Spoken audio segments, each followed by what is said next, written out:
Hi, I'm Jennifer Carter, and thank you for joining me on a podcast for parents, teachers, and administrators. Today's conversation should be a good one, and I'm sure it's something on your mind. So let's get to it.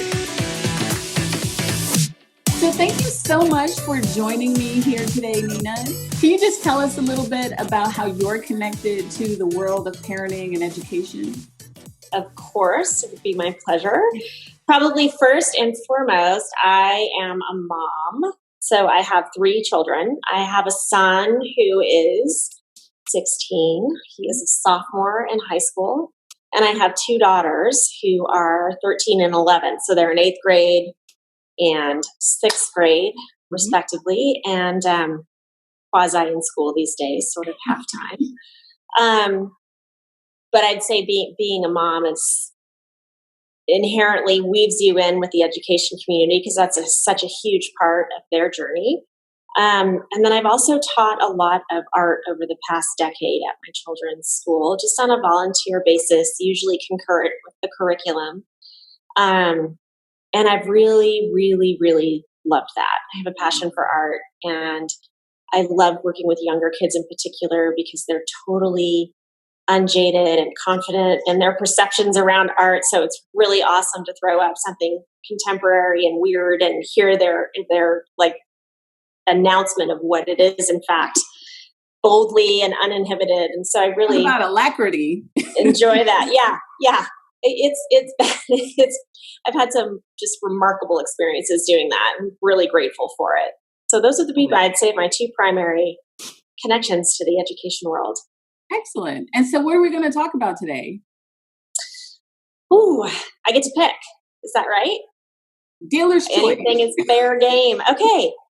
Gosh, I would love to talk about race in schools, in part because I think it's super current. I feel like I have a toe in the water, a little bit in a I don't know how to describe it because it's not full throttle, but my husband's Korean, so my kids are half Asian and they identify as Asian, which is has been an interesting experience for me as a parent too, to realize that my children's identity and also their experience is different than mine as a very white person.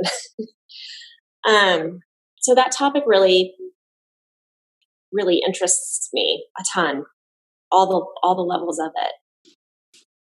So do you find, and here's a question for you that may be a little unusual, but do you find because your children are Korean American and white, do you feel like there's almost like a hierarchy of needs when you talk about racism and ostracism? We used to live with students who are Korean and Chinese, and they would sometimes feel like they were passengers on the race bus and not necessarily active participants or drivers in getting people to see them and to steer away from stereotypes. Have you had that experience with your kids? Yes. Although I would, with the qualifier, because of the school they go to, it's a private school, it's a wonderful school, but it's, I would say, poor in the diversity department. So they actually, in that setting, they are actually quite diverse. But I think if you were an African American child, you would feel much more. I think you would feel much more engaged with race issues in that particular setting. And I'm thinking about like stereotypes and things like that they've encountered. And for sure, there's sort of the stereotype that they're smart or that they're going to be good at math. Or my daughters, to me, look unbelievably different. They have different hair color, they have different eye color, they're different ages. And every single teacher that has had them has said, you guys look like twins. And I'm thinking it's really because they look Asian. They've been lumped together. So these kinds of little things, I think on the spectrum of racism, they feel comparatively benign with what could, but I've noticed there are some generalizations or stereotypes or ways in which they're perceived that I'm like, wow, they really are getting lumped into a category, even visually. And these are teachers I know and like, so I realize that they just don't even realize that they've made these assessments or have these expectations. Right. Yeah, but I mean, I feel like the benign racism is what kills you most, because it's Tell me about that. well, because then it's almost like, well, that's little, and it can sit there. I'm not going to make a fuss about it. But then that's how things get perpetuated, right? As well, Right. Ian has had that happen. My son, where Yep. he's confused with another child that's African American, and they'll say, "Oh, I'm sorry, you guys look so much alike," and he'll be quick to say, "No, we don't. Are you kidding?" Yeah. But No.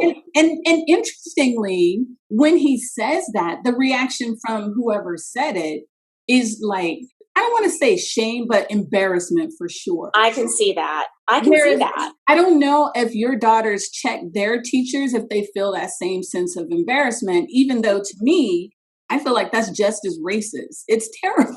It is kind of terrible. Yeah. Yeah. And because because we don't have a heightened sense of awareness of, Asian American racism, because we figure, oh, we put you in internment camps, but you know what? You guys got over that. What? I mean, if you look at our history with Asian American or Asians in general, it's terrible. Oh, it's terrible. It's terrible. There's no doubt. And I don't know how we've gotten to a place where those two situations that your kids face and my kids face, there's a level of how we should, feel about that. I feel just as outraged about each.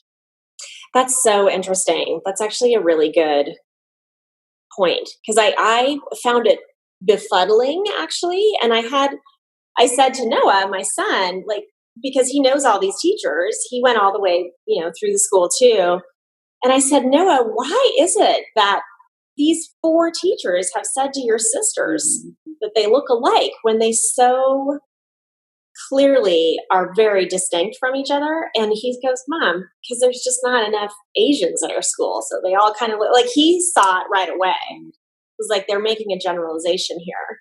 And it's tougher. He's not super forthcoming about that, although he's aware of things like that for sure in his own experience. Yeah. It's harder to pull it out of them, but he saw it in 2 seconds. Yeah. I really focused on the actual, do they look alike? And I don't see it.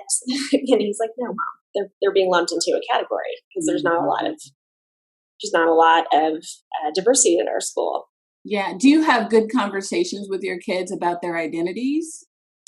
For sure. Themselves. I choose to identify as Asian because, and this is really fascinating to me, it's cool to them to be in this current environment, especially. They like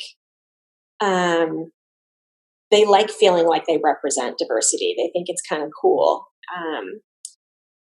The girls do, at least. And Noah, this was my first meaningful experience with race and my kids. I might have told you this story, but Noah was being teased as a 6th grader for being Asian. Like, his buddies started making jokes. He's a very sure-footed kid socially. He just kind of gets the bro code. He's never really struggled.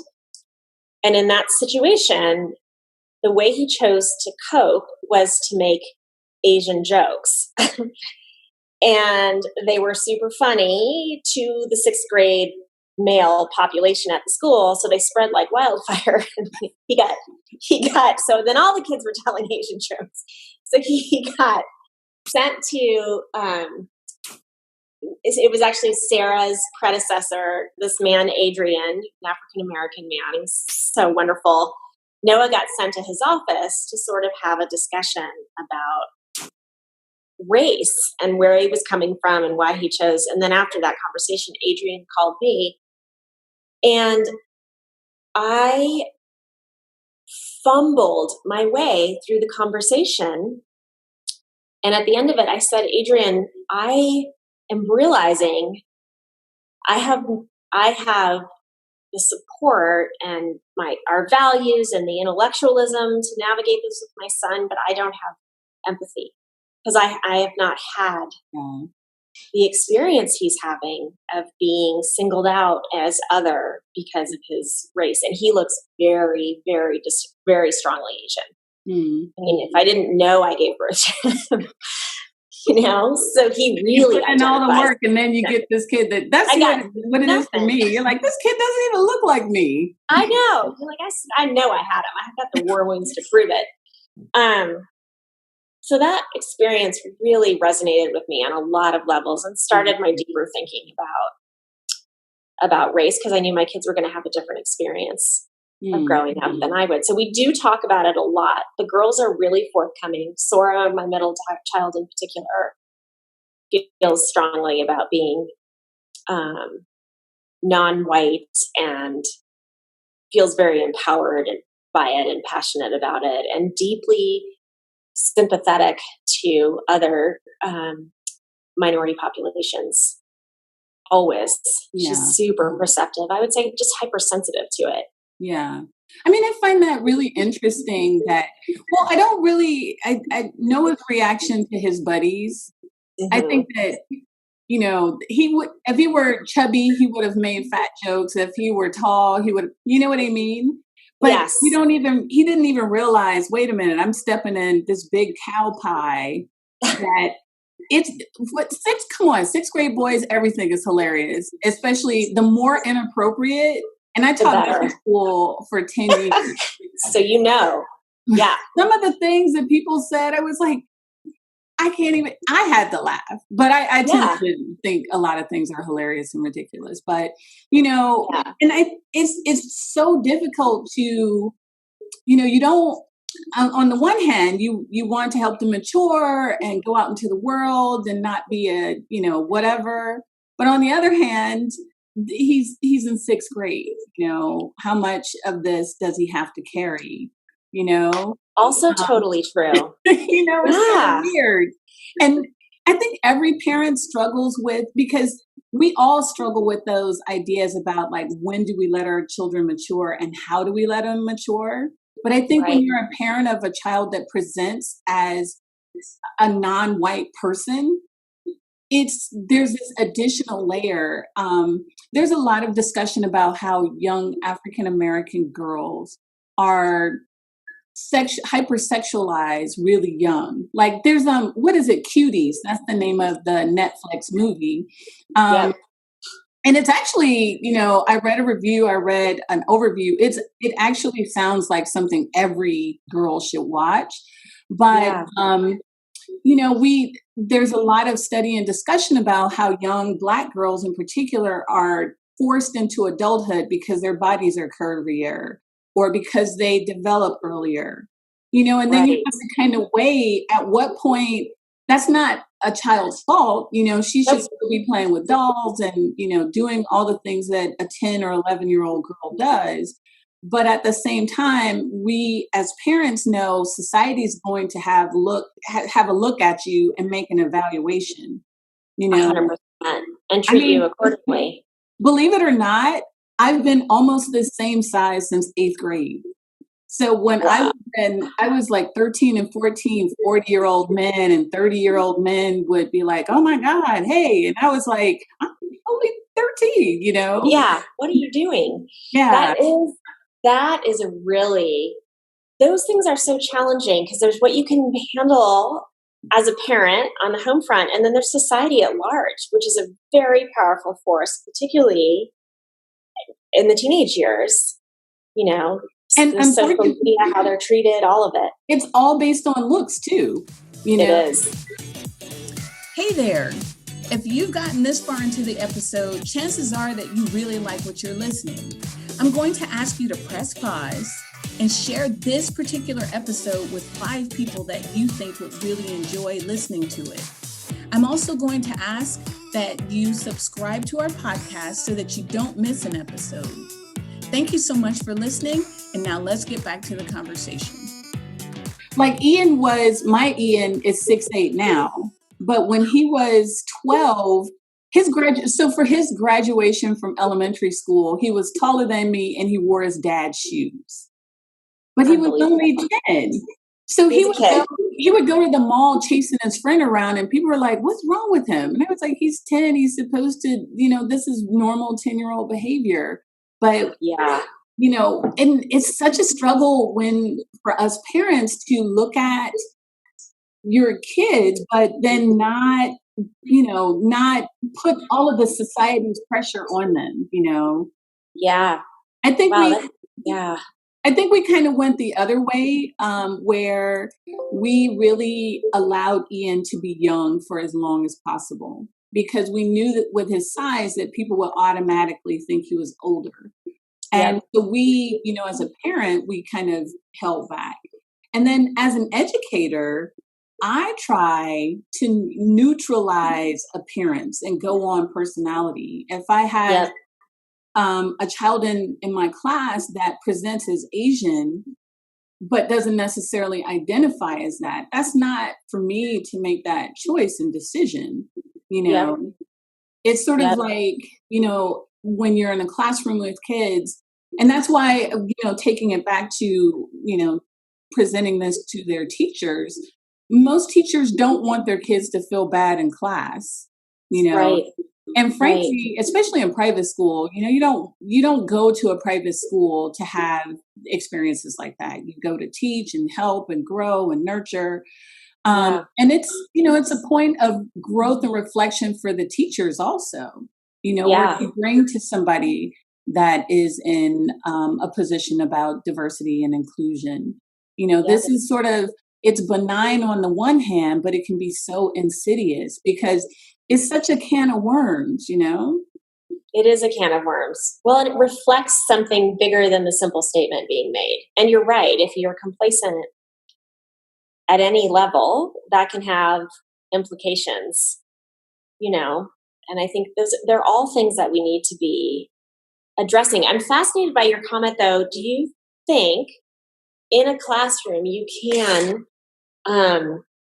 create a setting where race isn't acknowledged, or like you were saying, if you have an Asian child that doesn't identify as Asian, you don't want to draw attention to it. So it's sort of like, sounds like neutralizing that part of the identity so they can just kind of be kids. Well, it's a little bit of a blend of both.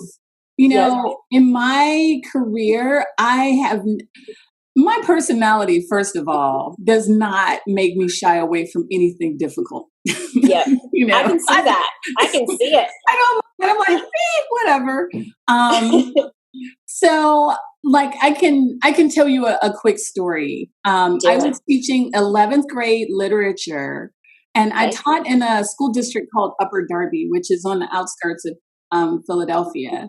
And Upper Darby has a really interesting history in that for many, many years, it was all Irish Catholic. Okay. But sometime in the early 60s, a big wave of Greek people moved in. And a lot of white people were like, we don't want to live with them. We like Irish and Catholic, so they left. And then with the civil rights era, like in the 60s and early 70s, there was another wave, but it was African American people. Well, then there was white flight, and they left in droves. And in that particular case, they were selling their houses at like fire sale prices. Yeah. And so there was also an immigration office not far from there. So they were getting snapped up left and right by all these people from literally all over the world. And so in this neighborhood, you had extremely affluent white people who couldn't sell their houses at, that reduced price. And you had extremely poor white people whose houses were already so low they couldn't move anywhere. And then in the middle, you had African Americans, Greeks, people from all over Asia. I had kids from Pakistan, India, Laos, Thailand, Korea. I had lost boys from Sudan. I had Czechs, I had Slovakians, I had Latvians, and skinheads. So the whole pot. the whole pie. And the universe, because of my disposition, seems to love giving me these difficult situations. So I always had racist kids. And it was so funny. They're like, wait a minute, you have blah, blah, blah kid? And that kid is a known racist. And I was like, that doesn't surprise me. Yeah. So, how are those kids in a setting like that, though? Well, interestingly, it's the second and it's so funny. I'm talking about this on 9/11 because when the towers, when we were watching it, and they were like, "This is the second biggest high school in the state. You guys all have to go home because we have no idea what's going on." But that's another story for another day. Amazingly, they kind of clustered together, but when they got into class, they all managed to get along pretty well. Right. I think we're driven towards that ultimately. Yeah. You know, if you have to be, if you're dispersed enough and it's an eclectic enough group of people, your baseline becomes your humanity. Right. We're all juniors in high school, you know, it's just, and I feel like that is something we have to figure out. I feel like that is one of the solutions or one of the endeavors we need to undertake is having more cross-pollination of people who are different, because we can get down to how we're similar. Because we in that particular school, we read a story about arranged marriage. And because we were all so diverse, we actually had kids in our class who were arranged and were happy about it. Yeah. And, you know, they were like, we read the story and I will never forget. We finished the story and this white kid who hadn't said much, because I think he was mad that he was in my class. He was like, "This is bullshit." And I was like, I have no idea why you're mad. You know, what do you, and I said, what is bullshit? And he said, "There's no way I let my father have an opinion about who I marry. He beats my mother up." And then he goes into his family dynamics. So another girl who's African-American says, "I get that. But my dad was killed when I was a toddler, so I never met my dad.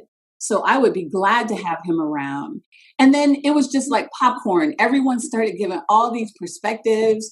There were tears. We were laughing. It was like the best classes that I've ever had.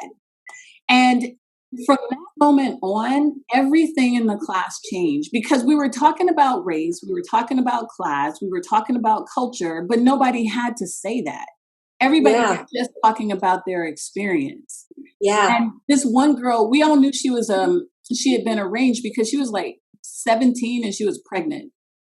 And so, you know, we're like, well, speaking of arranged marriage, anybody want to speak up? You know, and she even contributed. And she's like, yeah, you know, people have all these ideas about it, and this is what it actually is. And when I tell you, everybody in that class was like on the edge of their seat, because if you have the chance to really have a frank conversation with someone that's having an experience that's so foreign from what your experience is, I mean, that's like catnip, you know? Yeah, it's fascinating. It's fascinating. You know, like how often are you going to be able to ask a 17-year-old pregnant person about her arranged marriage? And what she said totally changed I was like, oh, you know, women and blah, blah, blah. It completely and utterly changed my perspective. And she talked about what a point of pride it was and how her family and his family really worked together to make sure that they would be the kind of people that could stay married forever. And I mean, we all were like, wow, you know? Right. It became compelling once you had a chance to have a personal experience with somebody. So I love that. I think sometimes we just in general, because we're so afraid to talk about difference, that we don't, you know? And I think that's true. Yeah. I'm guilty. I am guilty of that. I get nervous about saying the wrong thing, or, you know, and then I shy away from it. And we really do need to be comfortable doing a deep dive or curating those types of conversations, because they're so critical, I think, to connecting. If you want to talk about diversity without necessarily saying, hey, what is it like in a Jewish house around Hanukkah? If you ask people how they spend family holidays in December, like when you were a kid, what was it like growing up in your Christmas? You'll find out who was poor. You'll find out who was rich. You'll find out customs for Black people, right? You know what I mean? Like it's almost like you punt a ball that seems pretty innocuous, but because we're all so different, you end up discovering all these traditions and people's backgrounds without necessarily having to be so blunt about the question, So there's an amazing suggestion. Different ways that you can enter conversations, and I would actually love to pick your kids' brains and say, what are conversations like with your friends? Obviously they have groups of friends and they talk about whatever it is they talk about, but I would be really curious, oh my gosh, what are you talking about? I would love to do that. Oh, well, this has been a blast. I've loved it. I've really loved it. And I'll think about more people with whom I'd love to connect you, because I think these are such great conversations and people having access to them is really cool. Thank you so much. Well, this has been a blast, and I really appreciate you being willing to talk to me. My pleasure. It was. I got. I'm sure even more out of it than I gave. I'm delighted. All right. Well, I'll talk to you soon. I can't wait. Okay. Bye. So that's our conversation for today. I hope you found some information that was interesting or a perspective that you hadn't thought of. If you like what you heard, or even if you have some feedback, put a comment in our comment section. Be sure to like our page and make sure that you subscribe so that you can hear when the next video comes out. Thanks so much again for joining us.